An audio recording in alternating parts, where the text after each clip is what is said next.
My dear Shine family members, good morning. कुछ personal बातें, thoughts हैं जो मैं आपके साथ शेयर करना चाहता हूं, क्योंकि जब से मैं ग्रुप पर एक्टिव हुआ हूं, बहुत से लोग मुझे मेरे पर्सनल नंबर पर, कुछ लोग ऐसे हैं जो एफआईआर वाले हैं, जो मैसेज करते हैं और वो मुझसे बोलते हैं कि मुझे कोई गारंटी दी जाए तो हम अपनी एफआईआर वापस ले लेंगे। कुछ नॉन एफआईआर वाले हैं जो मुझसे कहते हैं कि हम बहुत दिनों से आपका इंतज़ार कर रहे थे, हमें यकीन था। और कुछ लोग ऐसे हैं जो ये भी कहते हैं कि लगता है हम एफआईआर करेंगे तभी हमारा काम होगा। इसके साथ ही साथ बहुत से लोग वाकई बहुत ज़्यादा परेशान हैं भी। उस परेशानी के आलम में वो लोग जिस तरह के मैसेजेस मुझे करते हैं, वाकई वो मैसेज तकलीफ दे होते हैं उनकी तकलीफ़ों को देख करके। सबसे पहले मैं एक बात आप लोग बताना चाहूँगा, जो आगामी चंद दिनों में ये बात साबित भी होगी कि कंपनी 60,000 करोड़ तो छोड़िए, 60,000 रुपए भी लेकर कहीं नहीं भागी है। अब क्योंकि ये बात वो सारे लोग नहीं समझेंगे जिन्हें लीगल, टेक्निकल और लॉजिकल, इन तीन तरीकों से जिनको सोचना नहीं आता है। क्योंकि हमारे देश में एक सबसे बड़ी जो अच्छाई भी है और यही सबसे बड़ी खराबी भी है कि हमारे देश में लोग बहुत जल्दी किसी के इन्फ्लुएंस में आ जाते हैं। फिल्मों का, टीवी सीरियल का बहुत बड़ा असर है हमारे देश में, हमारी पॉपुलेशन का, हमारी जनता का।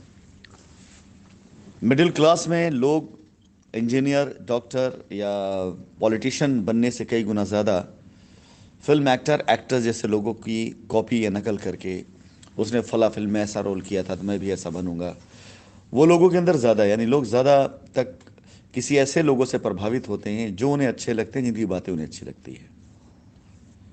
तो जब से शाइन सिटी का ये दौर शुरू हुआ तो उनको सुनना यही था कि दिल की तसल्ली के लिए कि कंपनी भाग गई है। क्योंकि अगर वो लोग ये ना कहते कंपनी भाग गई है, जिन्होंने ये अफवाह फैलाई, तो वो आपकी आवाज़ में आवाज़ ना मिला पाते और आप उनके खिलाफ हो जाते।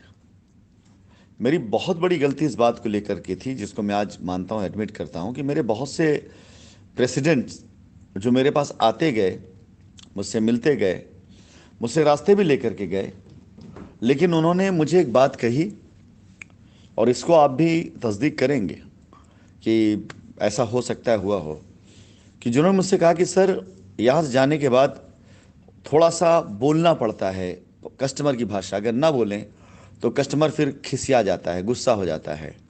वो कहता है चलो तुम ही रास्ता। तो अगर कभी कभी आपको सुनाई दे कि हमने आपके बारे में कुछ कहा है तो उसको अदरवाइज मत लीजिएगा, क्योंकि उस सिचुएशन ऐसी होती है कि हमें ऐसा बोलना पड़ता है। तो मुझे भी लगा कि लगता है चीज़ें कंट्रोल करनी है लोगों को, इसलिए ऐसा कर रहे हैं। और उसमें ज़रा भी दिमाग में नहीं था कंपनी को भाग जाने का, ऐसा कुछ अफवाह आएगी और हमें उसको फेस करना पड़ेगा। ये मानता हूँ मैं, हमारी गलती है कि लोग हमसे मदद भी लेकर गए, पैसे भी ले गए। एक फिगर आपको बताना चाहूँगा, ये फिगर ज़रा कैलकुलेट करिए, खुद ही जोड़िएगा। सबसे बड़ा जो आरोप लगा है कंपनी के ऊपर लास्ट में, वो लगा एलटीएल को लेकर के।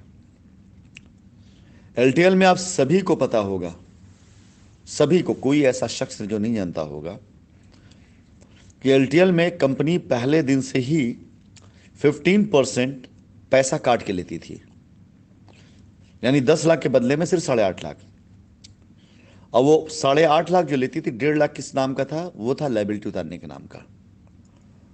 और उसके बाद जैसे ही एलटीएल शबाब पर आना शुरू हुआ, आया भी नहीं था, कंपनी ने 25% और छोड़ दिया लाइबिलिटी के नाम पर।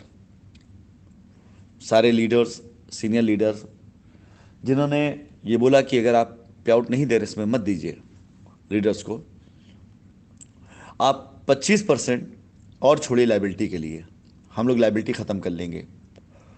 हमारा भी इरादा था, अगर हमारा इरादा नहीं होता लाइबिलिटी उतारने का, तो हमने लाइबिलिटी उतारने के नाम पर कंपनी के बैंक अकाउंट तक उनके कंट्रोल में दे दिए थे। अगर आपको याद हो तो हर एक प्रेसिडेंट के पास, जो एलटीएल बड़ा काम कर रहा था, उसके पास कंपनी का बैंक अकाउंट था, वो उसी अकाउंट में पैसा लेता था और 15% पहला वाला, 25% बाद वाला, यानी 40% पैसा लाइबिलिटी के नाम पर काट कर तब दिया जाता था। अब अगर कोई ये कहता है कि 10 करोड़ का एलटीएल में काम किया है, तो 4 करोड़ रुपया तो एलटीएल में हमने वहीं पर छोड़ दिया है उस 10 करोड़ में। ये प्रूवन है, ये कोई छिपा हुआ डेटा नहीं है।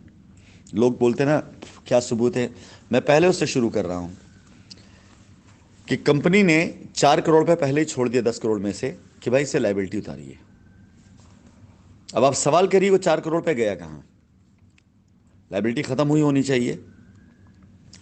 और 4 करोड़ छोड़ा इसलिए गया था कि पूरी टीम को दुरुस्त करके काम कराया जाए। लेकिन लोगों ने क्या किया, पहले तो 40% ले लिया।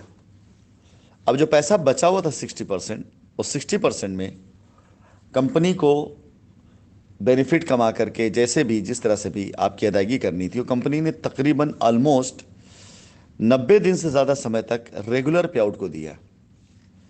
यानी अगर देखा जाए तो अगर 1% के हिसाब से, क्योंकि 10 लाख वाला जो था वो ज़्यादा तक लोगों ने किया था, अगर 1% के हिसाब से डेली का हम पे आउट देखते हैं एवरेज सब मिला करके, तो आप 90 दिनों तक करीब करीब तकरीबन 90% के आसपास, इसको आधा भी कर लेते हैं कि 90 से 45% के आसपास पे आउट के तौर पे भी दिया गया। अब इसमें बहुत से लोगों ने क्या किया, बहुत से लोगों ने आपसे लाख, 2 लाख, 3 लाख, 5 लाख लिया और लेकर अपनी कैबिनेट बना ली, और आपको जो दिया सो दिया, लेकिन खुद कमाया कंपनी से पूरा वाला प्रॉफिट। क्योंकि 10,000, 25,000, 50,000, 1 लाख पर पे आउट कम थे, लेकिन 10 लोगों से 1-1 लाख लेकर बड़ा वाला पे आउट लेकर छोटा वाला पे आउट दिया गया। मैं अगर एलटीएल के हिसाब देने पर आ जाऊं और लेने पर आ जाऊं तो आप खुद ब खुद देखेंगे 80% से ज़्यादा पैसा कंपनी ने चाहे लाइबिलिटी उतारने के नाम पे चाहे पे आउट के नाम पर दे दिया था। रिकॉर्ड में मिलेगा ये। लेकिन चलिए, मैं एक्चुअली इस पर नहीं, इस टॉपिक पर मैं किसी और दिन बात करूं, किसी और दिन बताऊंगा आपको। लेकिन आज मैं जिस सिनेरियो में काम कर रहा हूं, मैं आपको बता देना चाहूँगा कि जितनी साइटें आ रही हैं उन साइटों पर अगर ओवरऑल देख लिया जाए तो सारी लाइबिलिटी समाप्त होकर के कैश अदायगी देना शुरू करके और पूरी लाइबिलिटी कंपनी ख़त्म की जा सकती है। सहयोग दिया है आपने, सपोर्ट किया है आपने, नो डाउट। अब आपके हाथ में है कि आप लाइबिलिटी ख़त्म करके मुझे सामने ला करके सच्चाई का सामना करना चाहते हैं, या झूठ और लोगों के बहकावे के उस आडंबर में अपना जीवन बिताना चाहते हैं जो लोगों ने आपको खुश करने के लिए बोलना शुरू कर दिया। क्योंकि आक्रोशित व्यक्ति को वही देखना अच्छा लगता है जिस उसको आक्रोश आया हो। यानी अपने गुस्से को जस्टिफाई करने के लिए बंदे को वही चीज़ देखना अच्छा लगता है। अगर आपको अपने बेटे पे गुस्सा आए इस बात पे कि ये मोहल्ले में लड़ाई करके आया है, किसी को मार कर आया है, तो आप यही देखना चाहेंगे कि आपके बेटे ने मारा ही है। वो लाख कहता रहे नहीं मैंने नहीं मारा, मैंने नहीं मारा, आप सुनेंगे नहीं उसकी, क्यों? आप गुस्से में हैं। और आपका गुस्सा आया इसीलिए कि आपको किसी ने ये फीडबैक दे दिया, ये गलत सूचना दी कि आपका बेटा किसी को मार करके आया है। तो अब आप वही देखना चाहेंगे। अगर वो कह दे हाँ मैंने मारा है ना, तो आप शांत हो जाएंगे कि देखो मैं कहता था ना कि मार कर आया। लेकिन वो अपनी सफाई देने लग जाए ना कि मैंने नहीं मारा है, तो आपका गुस्सा और बढ़ेगा। तभी कई बार माँ घर में बच्चे से कहती है कह दो ना, गुस्से में कह दो ठीक हमने किया। तो ये एक्चुअली ये शिक्षा बचपन से चलती चली आ रही है कि आक्रोशित व्यक्ति, गुस्से वाला व्यक्ति घर में अगर हम आए, हमारे पिताजी हमसे नाराज हों, गुस्से में हों, और हम उनको बोले नहीं नहीं हमने नहीं किया काम, तो और गुस्सा बढ़ता है। तो घर में माँ कहती है कि कह दो बेटा ठीक, कोई बात नहीं, क्या होगा, बाप है तुम्हारे, बुजुर्ग तुम्हारे, मान लो तुम ही नहीं किया है। तो अब लड़का मान लेता है, तो क्योंकि वो बात घर की चार दीवारी के कमरे की है कि आज नहीं कल, कल नहीं परसों बाप बेटे बैठेंगे समझा लेंगे सही क्या गलत है। लेकिन जब यहाँ कस्टमर का गुस्सा बढ़ा, लोगों ने गुस्सा दिलाना शुरू किया, कस्टमर गुस्सा बढ़ा, तो लोगों ने वही मानना शुरू कर दिया, हाँ कंपनी भागी, कंपनी वही कहना शुरू कर दिया। क्यों? क्योंकि अगर ये ना कहते तो कस्टमर गुस्सा और बढ़ता, कस्टमर गुस्सा और बढ़ता, तो गुस्सा उन पे निकलता। तो गलती उनकी भी नहीं है, क्योंकि बचपन से उसी तरह से उनकी अपब्रिंगिंग हुई, उसी तरह से बड़े हुए वो। उन्होंने देखा भाई सारा कस्टमर वो नाराज हो गया और सुनना ही यही चाहता है कि हाँ कंपनी भागी, कंपनी भाग, तो भी कंपनी भागी, कंपनी भाग गई, नारे लग गए, कंपनी भाग गई। 60,000 करोड़। लॉजिकली आप बैठ के घर सोचिए, डिवाइड कर लीजिए। आपके पास बुद्धि हो, अगर हमने कहा लॉजिक से कोई भी चीज, लॉजिक, टेक्निक और लीगलिटी, इन तीन चीजों पे परखी जाती है कि कोई चीज लॉजिकल कितनी स्टैंड कर रही, कितना है, मतलब उसका वजूद क्या है, टेक्निकल वो कितनी है कोई बात, और लीगल कितनी है वो बात। तो लॉजिकली, टेक्निकली और लीगली, इन तीनों पर लोगों ने आपको साबित कर दिया, कंपनी भाग गई। लॉजिकली इसलिए कि ऑफिसेज नहीं खुलने साहब, लॉजिकली इसलिए कि मैं सबसे बात नहीं कर सकता था, ग्रुप पे मैसेज ऐसे गंदे गंदे आने लगे कि मुझे रिप्लाई देना सही नहीं, मैं सफाई देना सही नहीं लगा मुझे, तो उसको लोगों ने लॉजिकली लॉजिक देना शुरू कर दिया। टेक्निकली बिल्कुल सही बात है, बैंक अकाउंट सीज हो गए तो पैसे आपको जाएंगे नहीं, तो क्या कर सकते हैं। ऑफिस के अंदर लोगों ने तोड़फोड़ करना शुरू किया ताकि स्टाफ ना आने पाए। मुझे याद है ऐसे लोग जिन्होंने ऑफिस के अंदर जा करके लॉक कर दिया रूम कि पैसा मिले तभी रूम खोलेंगे, तभी उनको पैसा मिल गया और आज तक वो गालियां दे रहे हैं। तो टेक्निकली ठीक है वो, क्योंकि कंपनी को जवाब देने वाला नहीं है। और लीगली सीधा चले गए सारे चोर चक्के लेकर के चोरी के FIR कराने। तो चलिए खैर वो दौर था, लेकिन अब मैं लौट करके आ रहा हूं। मैं यही कहना चाहूंगा कि आप लोग परेशान मत होइए, पूरी बात का सिरसार इतना सा है। अगर मैं बात करना बंद कर दूं, ना करता आपसे, कोई वॉइस नोट ना जाती मेरी, तो कौन था जो आपका काम करता? कोई नहीं करने वाला था। अब मैं आ रहा हूं तो बहुत से लोग ऐसे हैं जो आज भी अपने आप को खलीफा बनने की कोशिश करते हैं, मैसेजेस डाल देते हैं कि आप सारा पैसा लेके चले गए। अगर मैं लॉजिकली उनके साथ बात कर लूं कि भाई साबित कर दो हम पैसा लेके चले गए हैं, हाँ आपका पैसा वहीं है, ज़मीनों में है, बैंक अकाउंट के अंदर है, किसानों के पास में है, पेआउट के तौर पर है, एडवांस पेआउट के तौर पर है, रिवॉर्ड के तौर पर है। 300-400 करोड़ रुपए तो खाली किसानों के पास पड़े हुए हमारे। वो किसान घर के अंदर आराम से मस्ती से रह रहा है, हमारे लोग जाते हैं, कंपनी भाग गई भैया, एडवांस किसी को देने की जरूरत नहीं है, आधा आधा कर लेते हैं। अगर मैं नहीं आया ना तो इस बदनामी के साथ ये सारा पैसा डूब जाएगा, और मैं आया तो सबकी पोल खुलेगी। तो मेरी एक अपनी खुद की जिंदगी दांव पे लगा करके अगर हजारों की, लाखों की जिंदगी बच सकती है, सच्चाई सामने आ सकती है, तो विश्वास जानिए आजकल की मेरी मेहनत, पहले भी मैं करता था, लेकिन आजकल की मेरी मेहनत जिस तरह से है, उससे मुझे इस बात की परवाह नहीं है कि भविष्य मेरा क्या होने वाला है, आगे क्या हो, लेकिन सच को मैं सामने ला के रहूंगा। ये 40% LTL में खाकर बैठे हुए लोग, जिन्होंने कंपनी के नाम पर ही LTL का पैसा, LTL के बैंक अकाउंट अपने पास रखे, आप भूल गए होंगे, मैं आपको याद दिला देता हूं। अगर कोई कहता ना कि LTL में हमने 10 करोड़ दिया, हाँ दिया, माना दिया, 4 करोड़ कहां गया जो तेरे पास मेरे भाई? दुनिया जानती है 15% कमीशन पहले था, फिर 25% छोड़ा गया लाइबिलिटी के नाम, कमीशन नाम पर।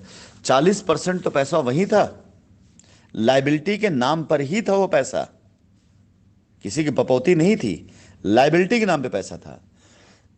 अगर कोई कहता है कि हमारी टीम का 20 करोड़ रुपए है, बिल्कुल होगा, मैं मान लेता हूं, लेकिन 8 करोड़ रुपए की लाइबिलिटी आपने तो उतारी होगी ना। अगर लोग कहते हैं कि 500 करोड़ का LTL का काम हुआ, मानता हुआ होगा, मान ली चलो, तो 200 करोड़ की लाइबिलिटी तो उतरनी चाहिए ना। कोई भी टीम ऐसी नहीं होनी चाहिए उस टाइम पर जो ये कहती कि हमारा 10 करोड़ का काम हुआ, तो 10 करोड़ के काम में 4 करोड़ तो इमीडिएट अगर किसी को मिल गया उस टाइम पर, जब 40 लाख बहुत बड़ी रकम होती थी, तो 4 करोड़ तो आप ही के पास में है भैया। तो 4 करोड़ आपको इमीडिएट मिल गया 10 करोड़ के एवज में, तो कहां गया 4 करोड़? वो किसके पास है, किसके बैंक में है? आज लोग मुझसे LTL का पूरा पूरा देते हैं, सर वो LTL का कितना सेटल करेंगे? मतलब ठीक है सब वो भी डबल कर लो, 10 लाख का 20 लाख, लेकिन मेरे भाई उस 10 लाख में 4 लाख वहीं हैं, 4 लाख वहीं पर है, उसी के पास में है। उस बचे 6 लाख में मैंने पेआउट भी दिए हैं, हो सकता है लाख दिए, 2 लाख दिए, 3 लाख दिए, उसके बाद भी हम आपको 10 लाख का 20 लाख मान रहे हैं।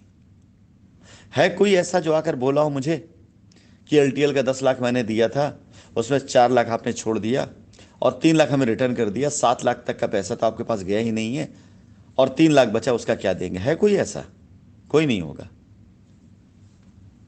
है कोई ऐसा जो ये कहता हो कि आरएसएलपी में आपने हमको आधा पैसा दे दिया है? पूरी मैं सेटल कर रहा हूं, सिर्फ शाइन परिवार को बचाने के लिए, एक बार फिर से खड़ा करने के लिए, एक बार फिर से शाइन का जलवा दिखाने के लिए। साथ दीजिए, साथ चलिए, साबित करते हैं शाइन न गलत थी, न गलत है, न गलत हो सकती है।